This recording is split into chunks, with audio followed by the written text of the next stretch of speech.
the determination to say, not only am I going to live, but I'm going to live a long time and I'm going to enjoy every minute of it. Welcome to Believe in Progress, the American Association for Cancer Research Foundation podcast. Join us and be inspired by the incredible stories of those who have faced cancer with strength and resilience, and the medical professionals who are working tirelessly to find new treatments and ultimately a cure. Believe in Progress isn't just about the science of cancer. It's about the human side of this disease. Together, we can make progress in the fight against cancer and bring hope to those who need it most.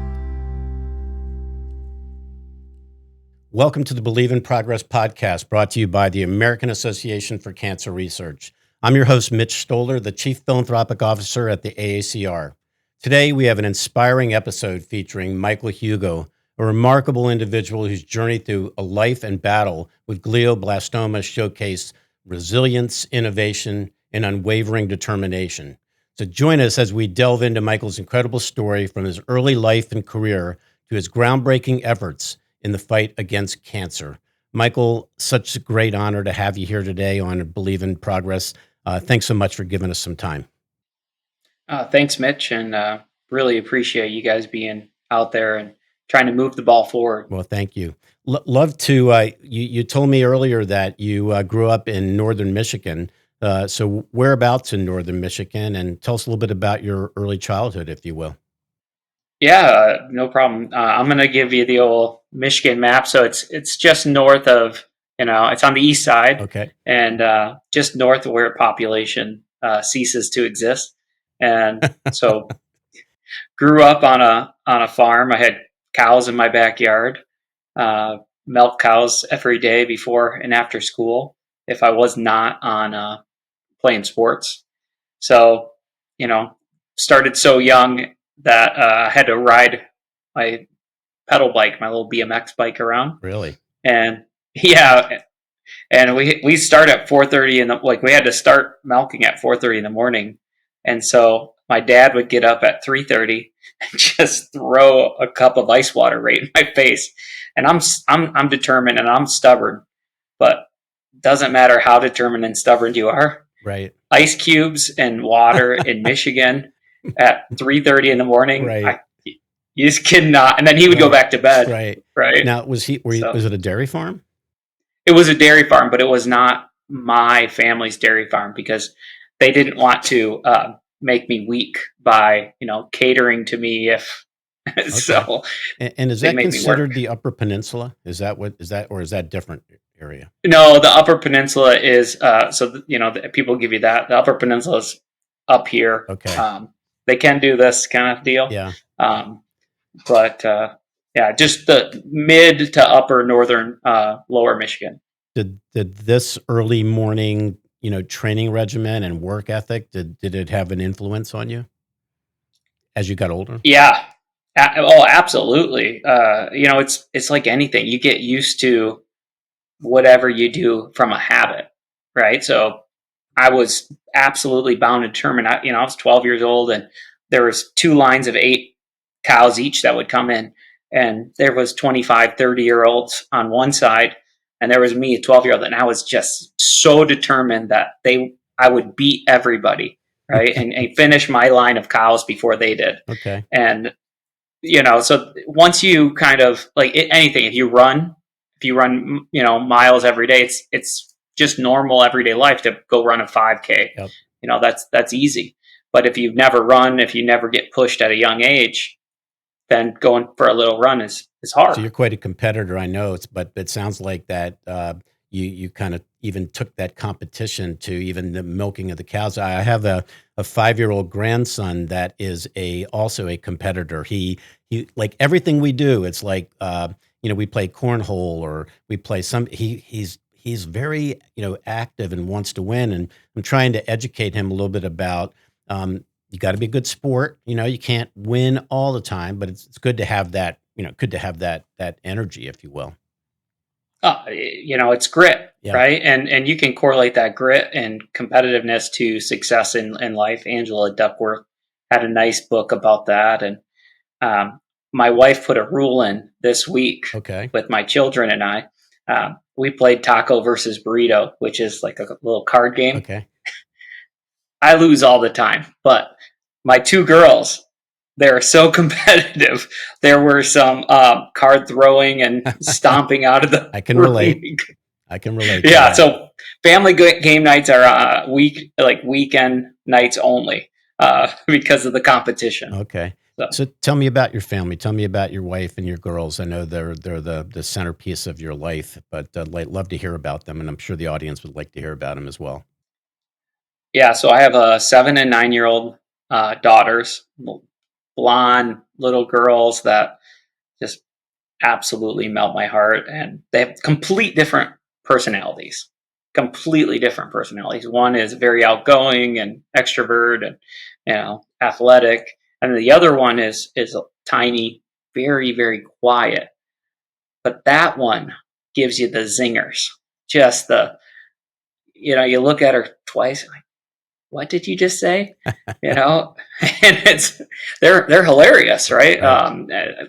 I love them to death, and every day since I've been diagnosed, I get to, and I have like a really good talks at night about what's important, and I ask them questions like, what was something special about your day?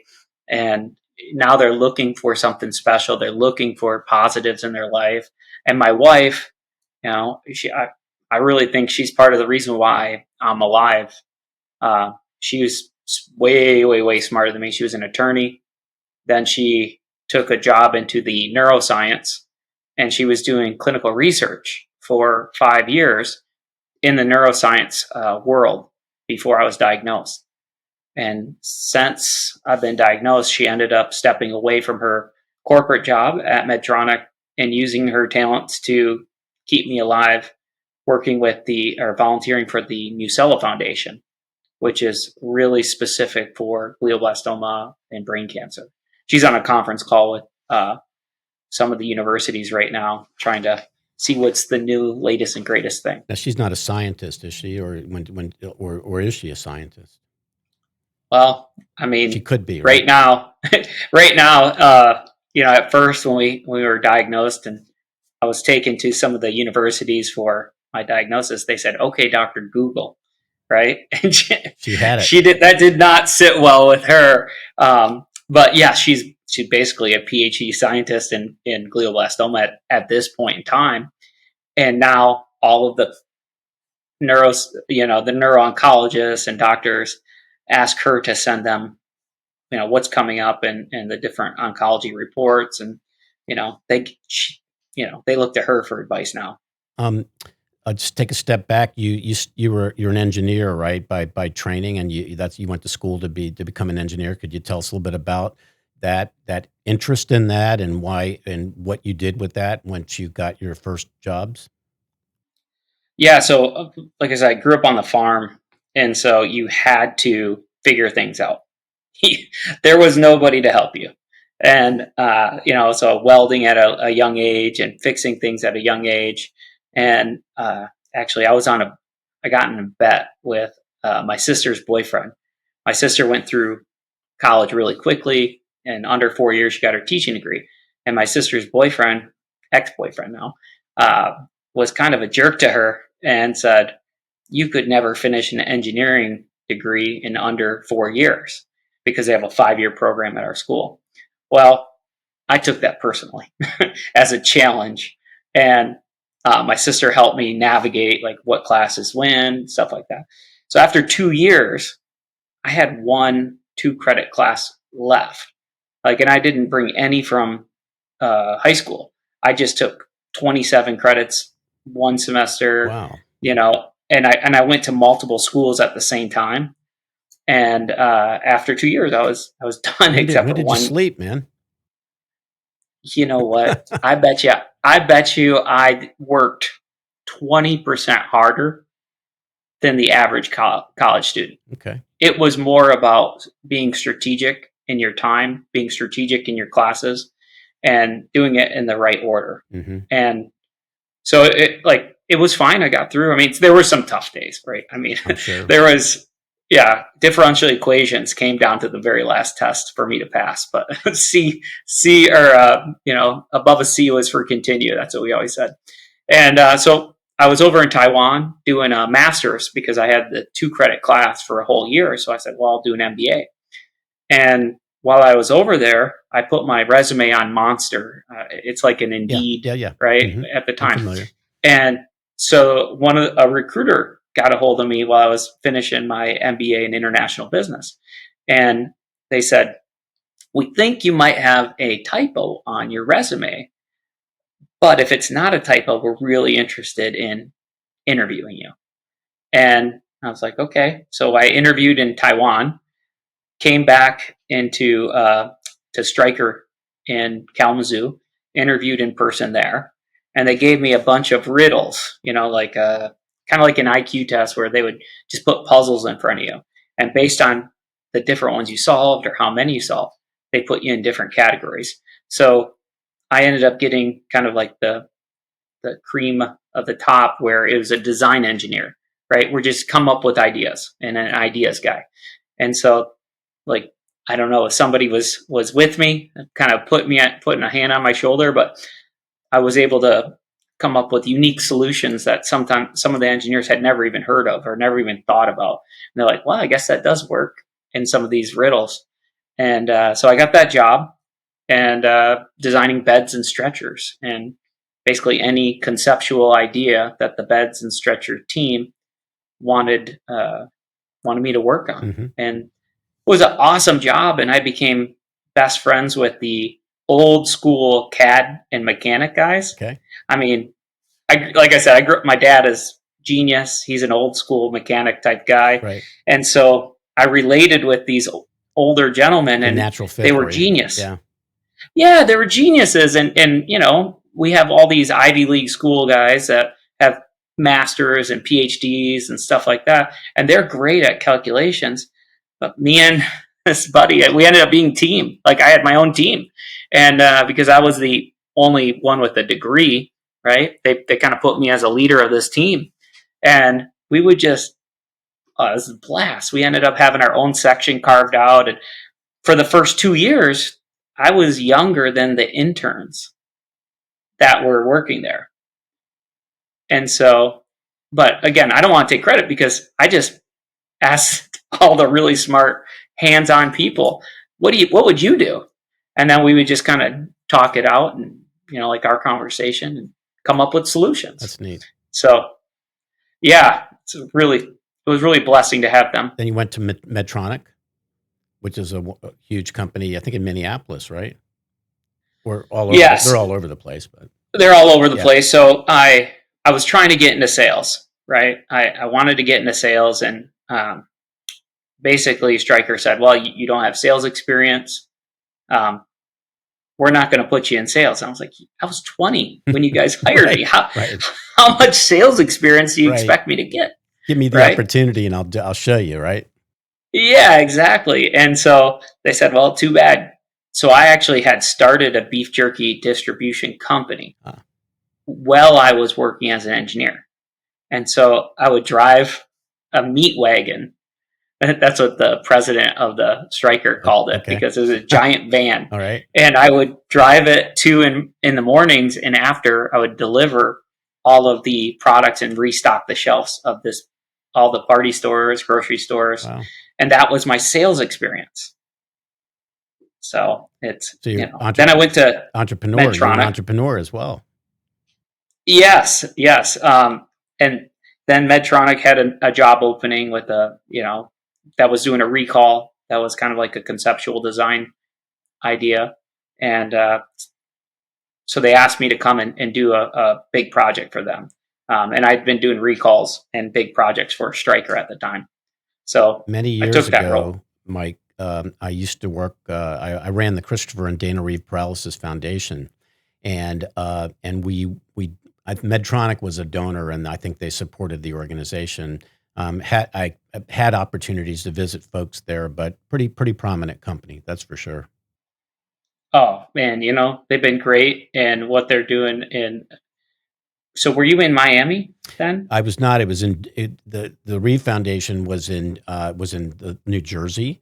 Now the Miami project, which was the Nick and Mark Bonacani Fund, Yep. was in Miami, and obviously I knew those folks quite well. But no, I was in the New Jersey area. Is where the Reeve Foundation was based. Yeah, we did a really cool project with the Miami group, and obviously there's connection between those two groups, Yes. and they actually used the neuro mapping Yep. of your brain, and they took this gentleman who was completely paralyzed, right? And they did the surgeons that did my surgery and the neuro mapping in 2014. They laid a motor cortex strip that could read brainwaves, Right. and this gentleman was able to use our like system that was a prototype research type deal, and he was able to drive a race car up Pikes Peak using only his mind. Wow. Yes, and so I was part of that program because I managed the neuroscience portfolio for uh, Florida. Really? Yeah, Small so world. I was, Small world. yeah, so I ended up Memphis, Florida sales. Then I went to Colorado and corporate headquarters, and then ended up getting promoted down in Florida. At one point, I was head of sales for all the neurosciences. Mike, let's jump into your cancer journey if we can, and let's go to April 2022, and tell us the audience about your diagnosis and kind of what went on from there. Yeah, absolutely. So I was at University of Miami doing a conference where all the neurosurgeons and oncology team talks about the latest and greatest. So as a manager there, I had to, we were sponsoring the event. So I shook all the hands of these people I've known for 10, 15 years. And then I drove home. And as I was driving home, I'm talking to my other reps and team, trying to, always move the ball forward. And as I was talking, I said to my one of my reps, and I only found this out after. I said, "Oh, I'm feeling nauseous, feeling nauseous." And then I woke up with my window of my car being smashed out by the ambulance, the EMT, and I had no idea what had happened. But apparently, what happened was, as I was driving home on a 45, 50 mile an hour road, because I was just about home, my car had veered off into the ditch and jumped. Um, Doing that broke my spine in 4 places. Woke up. They got me out of the car.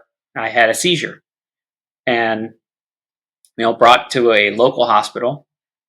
And a day or two later, I had another seizure right away. Is this in And Florida, then, by the way? yes, Okay. yep, in Wellington, Wellington. West Palm Beach Yes. area. Hmm. So I woke up, and the nurse came in. This was like 2 days later, and she showed me the PAC system, right? All of my scans and stuff like that. And so I'm scrolling through these videos or these scans, and I'm videoing them, and I text it to those doctors that did the neuro mapping of the paralyzed patient, Right. and I said, "You're never gonna believe what happened. I don't think that's supposed to be there, right? I certainly can read MRIs very well."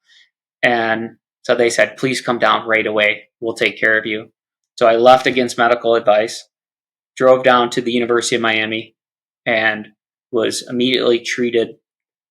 And with that, they use the latest and greatest technology. That's why, I'm learning guitar. I'm still, fishing. I'm still hunting, stuff, things like that, that are motor cortex or, memory or speaking functionality. Um, so that was really a blessing to wake up from that surgery without too many deficits. Hmm. But we didn't know it was glioblastoma at the time. Do most people though that have that surgery lose those functions? A lot of them do.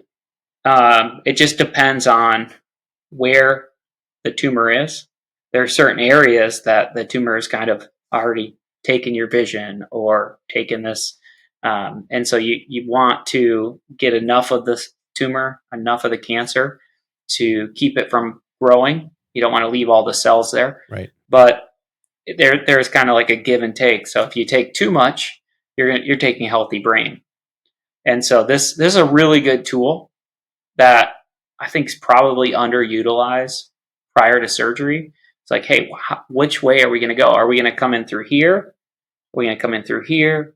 You know, and all those different things matter when you're cutting through brain. You know, Yes. brain's pretty important. So Yes, it is. Yeah.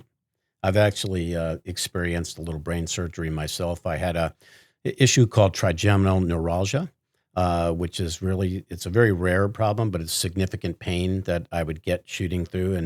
And my doctor had to go into the back, and he had to put a little gauze pad, if you will, between my the nerve and the blood vessel, which was pressing on the nerve, which created the pain. But that's serious stuff. It's serious surgery. Not quite like yours, but still, anytime you open up the head, it's tough stuff. yeah, well, the big scary thing is, are you the same? Are you going to be the same person Right. when you wake up? Right. Am I gonna be kind and nice to my children? Am I gonna remember them? And these million scenarios in our head where we're always thinking worst case. Most of them don't come true, but Hmm. obviously there's a possibility that they can. And so it's nice to have the tools in the toolbox to minimize those kind of adverse events, right? Which are real. So walk us through after surgery and what transpired after that. Yeah, so after surgery, I mean, it was unbelievable. I got out the next, like right after surgery, the next day. Wow. I was high fiving the surgeons. Like the scans looked amazing, and my brother had a bachelor party down in Key West. So right after that, I took it easy, especially for me. I took it very easy, Okay. but I was able to go and party. You know, now, I will tell you that I was so hungry and craving sweets from the steroids that they gave me. And I was training for a half Ironman, so I had lost a lot of muscle Hmm. from laying in the hospital and broken back and all Right. that. So I was just like, well, I need to eat. So I was eating ice cream and all the good stuff, right? I mean, and I got my MRI for the scan or for radiation. So you get a mask that is just like rips your face down and holds it real still so you can get radiation. And when they did that scan, my tumor was back. It had grown back to a third of the size of the original size. And I'm like, this is within weeks, like three, probably 2 weeks. And I mean, it hit me like a dump truck. And right along that time, I actually found out it was glioblastoma, which is basically the worst case scenario of brain tumors. Right. And, when my wife found out, she collapsed to the floor, just bawling her eyes out. And I just thought, man, I have to be the strong person in this because she's struggling. Right. So this is a burden that I need to help carry. Hmm. And so instead of feeling bad, instead of breaking down, now I cried, and I'm not a crier, but I cried for several Of weeks. course. But then I turned my attention to, you know, what would I miss? Why are we being sad? And then what can I do today? Right. Today I can take my kids to the bus stop. And you know what? In my previous role, Hmm. I was working at 5 o'clock in the morning. I didn't get to see them go to the bus stop. Right. And so in some ways, it's a blessing. It's like if someone told you, this is the last piece of cake you're ever going to eat, enjoy it. And I, I just keep getting pieces of cake handed to me because I'm 28 months out and I'm still here against the odds. And I will say every year I live, because I just pick my head up and pay more attention, it's like a dog year. It's like 7, Well, that's which is awesome. obviously attitude plays a really important role. I'm just curious. You've done 11 Ironman triathlons. Is that correct? Yeah, 11 full Ironmans. Full Ironmans, the real deal. Correct. Do you think your conditioning and your fitness level has helped you? You know, I think the mentality that you get that gets created by doing anything hard and that willpower is absolutely critical to survival and survival in a meaningful way. Because I could survive and watch the Golden Girls on the TV in my bed. But Right. that's not living, Right. you know. And so I would say the determination to say, not only am I going to live, but I'm going to live a long time and I'm going to enjoy every minute of it. And that really was, the mentality training that I did get. Now, I will tell you this. I can use my mind to overpower my body in some ways, which has not always been the best. I was doing long periods of fasting. I was doing training while I have all this on. And then I was taking metformin to reduce the blood sugar. And the next day I had a seizure. So I probably went a little bit, too hard at, trying to save myself. And that definitely set me back a good 3-4 months between the memory and stuff. But now I know where the line is. I know where not to cross. Right. So Tell us what you're wearing. What's on your head? So this is tumor treating fields. And so what I like to say is, if you can see, it's like these little circles. Yep. It's like 36 kind of Apple Watch chargers that kind of send out different signals. And you got the front and you have the back. And I was so scared from that tumor coming back. And my wife was so on top of the research. We knew exactly what we wanted to do. So we came into the oncologist's office, and I said, we have to do everything. We have to do anything that gives me a chance. And, they didn't even really offer Optune. I mean, it was on the shelf, right? But they didn't even offer it. I said, I want Optune, and I want the tumor treating fields, because as far as the NCCN goes, that's a category one, like the number one thing that you should do. It's up right up there with chemotherapy and radiation. I'm like, I want that. And they're like, well, it's going to be hard to live your life. Mike, let me ask you a question while you're on this topic. You mentioned Vanessa's your wife's name, right? Correct. Yeah. She did a lot of this research to open up your eyes, or open up the about what actually about Optune and this potential this treatment that you're getting, right? Yes. Okay. So I like to call her the genius Yes. of the family. Okay. Right. And I would say I'm the pretty face, but she's not only like a genius, she's actually better looking. But I was a good salesman. Let's just put it that way. Yes. I can see that. Yeah. So okay. So I didn't mean to interrupt your thought, but I just wanted I wanted everybody to realize that you had mentioned that this was not even an option, but you guys were your own advocates here, right? Which is a pretty important message, I think. I mean, for any cancer patient, Yes. you have to advocate for yourself. Obviously, when they first met my wife, she was Dr. Google to them. Now, they're like, well, can you give us, what's your latest take on X, Y, and Z? So she said, hey, here's the data. Here's the best chance for you to live 5 years out of everything that's out there, the best chance. And I said, well, 5 years, my children were 7 and 5 and 7 at the time, because this was 2 years ago. Yep. And I said, 5 years, that means 10 and 12. I'm going to do everything I can to be there for my 10, 12-year-old, right? And everything's a game of inches, if you think of like a football game or something. You get a couple percentage points here. Your survival rate goes from 4 or 5 to 12, with the Optune. And it's like, okay, but if I wear over 90% of the time, which goes back into kind of my competition mode, then it goes to 29% survival for 5 years. I'm like, well, if it goes there at 90, what about if I get to 98 or I even hit 99% usage one time? Right. And so that's how I've lived with and then supplements, diet, uh, and so I figured 29% there, maybe a couple extra points for the diet, a couple extra percentage points for supplements and blah blah blah. You do And now I'm cardio. like, You still do cardio fitness too? I do, I do keep it in check. I will not do more than a 5K, Okay. right? But I actually go deep sea fishing Okay. with this, All right. and on a kayak.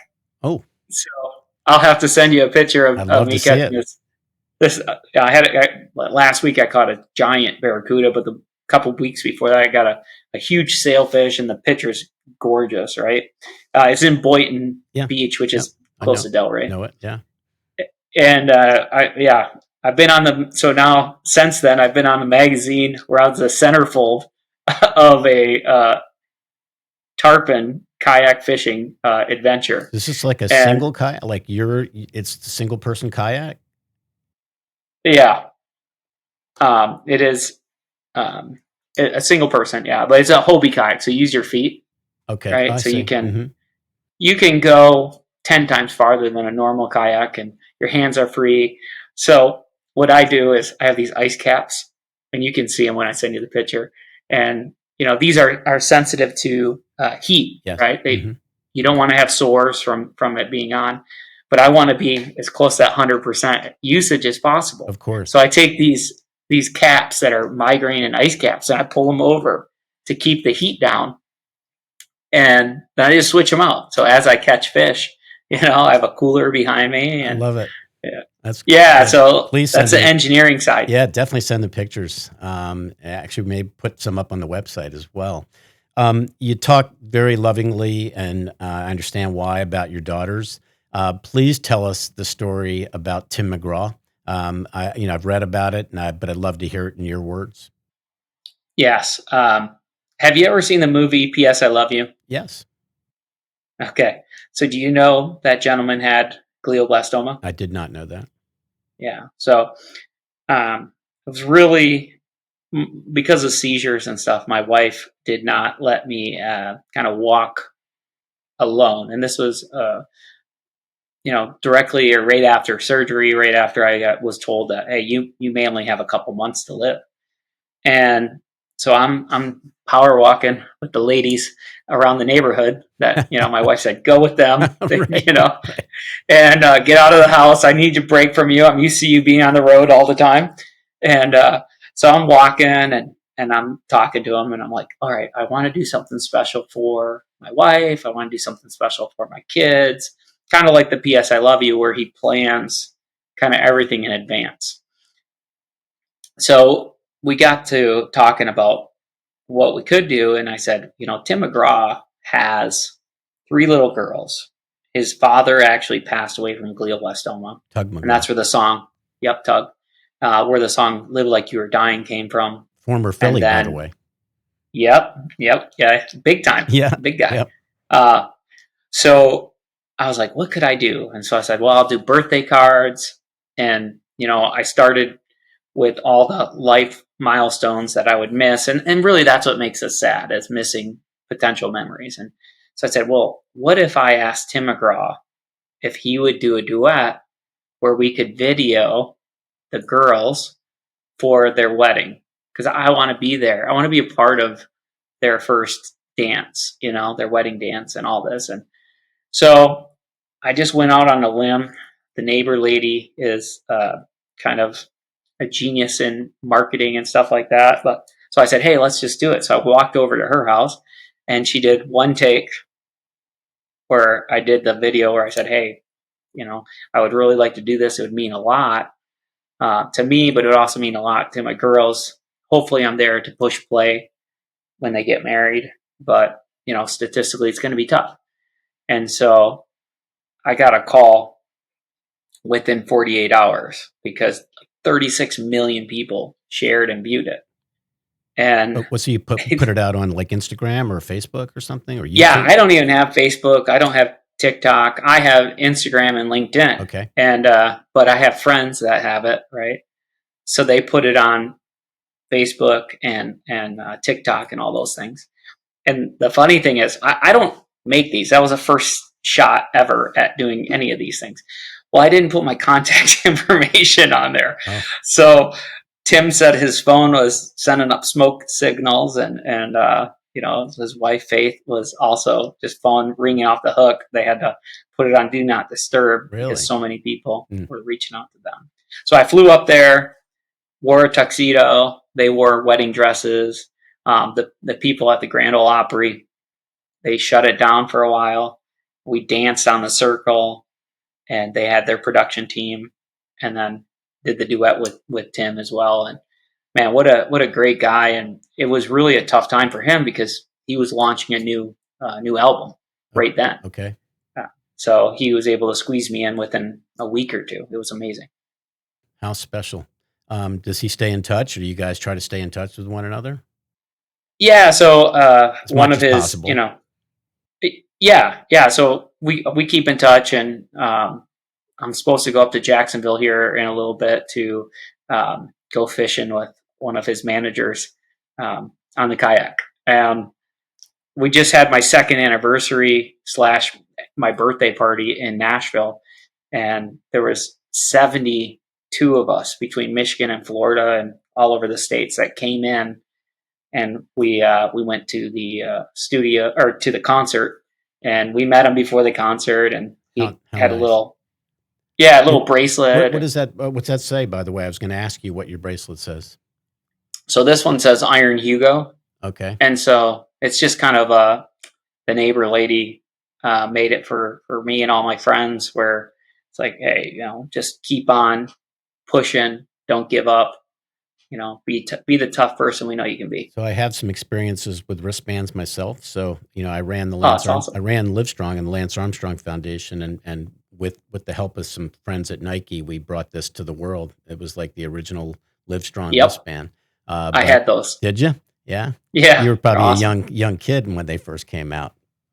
Yeah, I was, and I would wear it for my Ironmans, Right. Oh, nice. and so yeah, so I would look down at that and be like, all right, don't give up. Just we all need inspiration. We all need to dig deep sometimes. And What's your advice to people? Do people like reach out to you, or do you reach out to people that are like needing? And again, not just folks with glioblastoma, but any type of cancer. Someone dealing with cancer. What kind of advocacy and kind of help are you providing others? yeah, so it's really kind of a big scope of what I get to do, and that's what it is. I get to do it, and Medtronic's helped me uh, kind of be in that role to help other patients. I speak to probably 5 to 7 patients a week, and a lot of them are glioblastoma and brain cancer, Hmm. but a lot of them are other cancers as well. So we, put them to commons groups, and sometimes it's a psychology talk about how you doing mentally, how's your family, how's this, and sometimes it's all right, how can we attack this problem talk, and I kind of meet them where they are, because if it was up to me, it's like, oh, all right, let's fight this battle, right? We need to fight this battle. And, I do work with the Musella Foundation, where there is there's some problems with the clinical trials. There's some problems with getting products to market. And so I've done some work on Congress and Ways and Means committees and stuff like that. And, definitely try to make it better today, right? And not only that, as an engineer, I would design stuff and fail. But doing that, I would get a better solution. I'd get a better solution. And so the quicker you can fail, the better and quicker you're going to get a solution to save people's lives. Yeah, And failure's part of the deal, right? absolutely. And, you if it takes 30 years or 40 years for something to fail,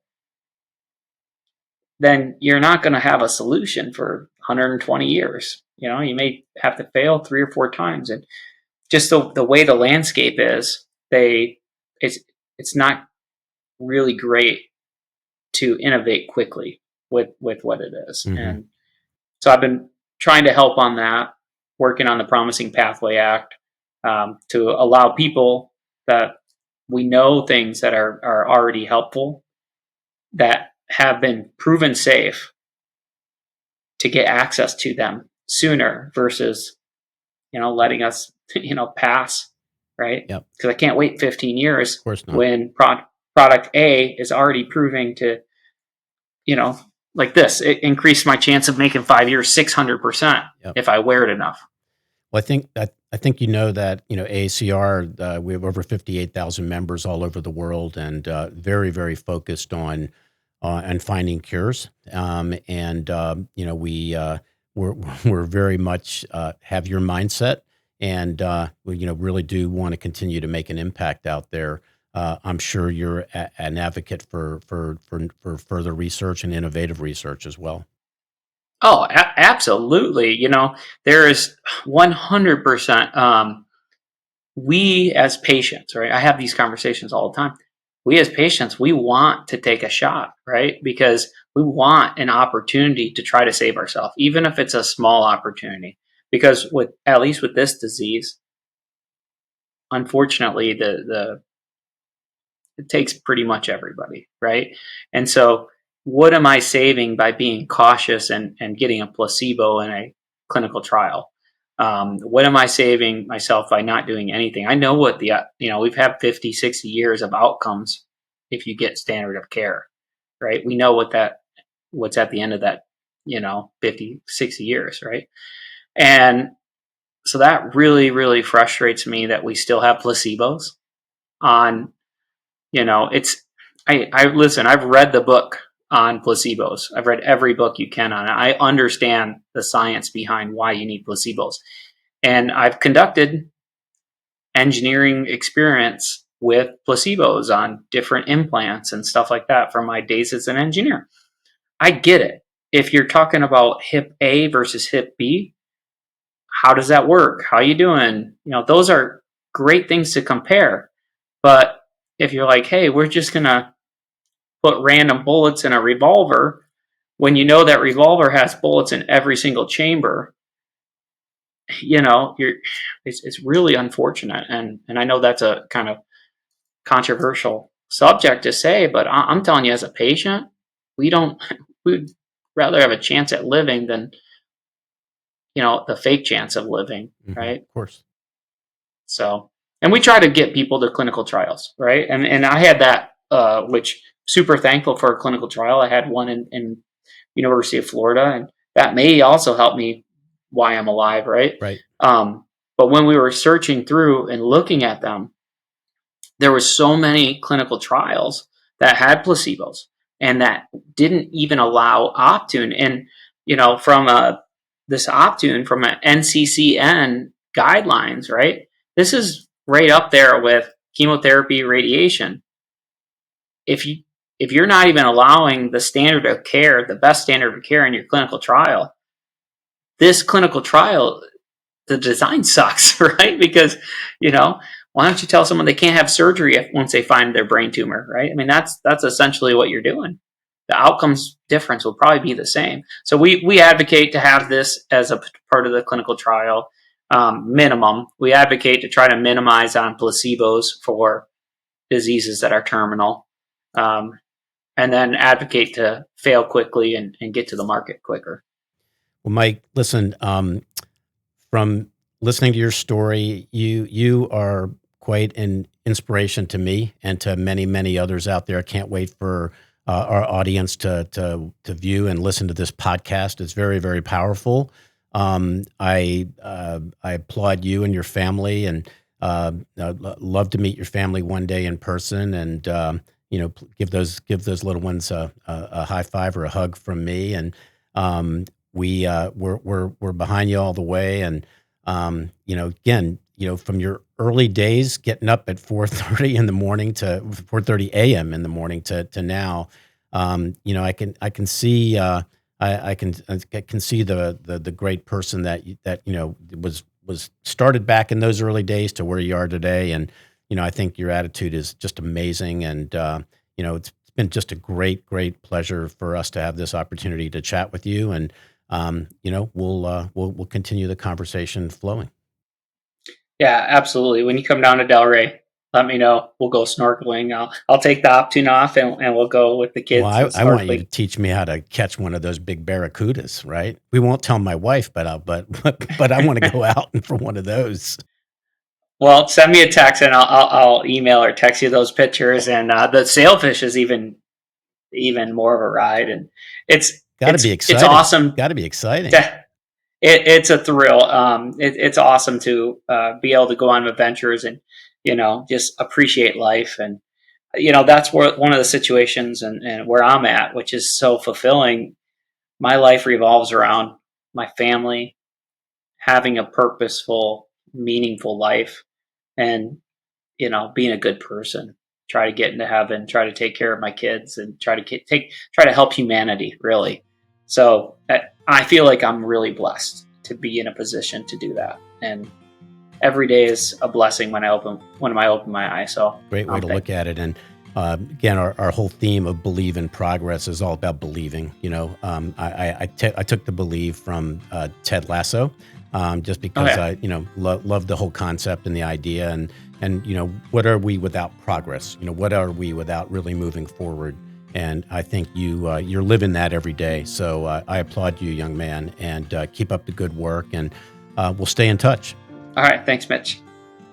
Thank you, Michael Hugo, for sharing your incredible journey and the impactful work you are doing in the fight against glioblastoma. Your story is a testament to resilience, innovation, and the power of community support. To our listeners, thank you for joining us on this episode of Believe in Progress podcast. If you want to learn more about Mike's advocacy and efforts in cancer research, please visit aacr.org. Remember to subscribe to our podcast so you never miss an episode. And please share this podcast with friends and family to spread hope and awareness. Your support is crucial in the fight against cancer. Please consider making a donation to the American Association for Cancer Research at aacr.org. And every contribution helps advance life-saving cancer research. Thank you for listening. And until next time, keep believing in progress and the power of innovation in the fight against cancer. This podcast is produced by my good friends at CollegeCast LLC. And remember, cancer research saves lives.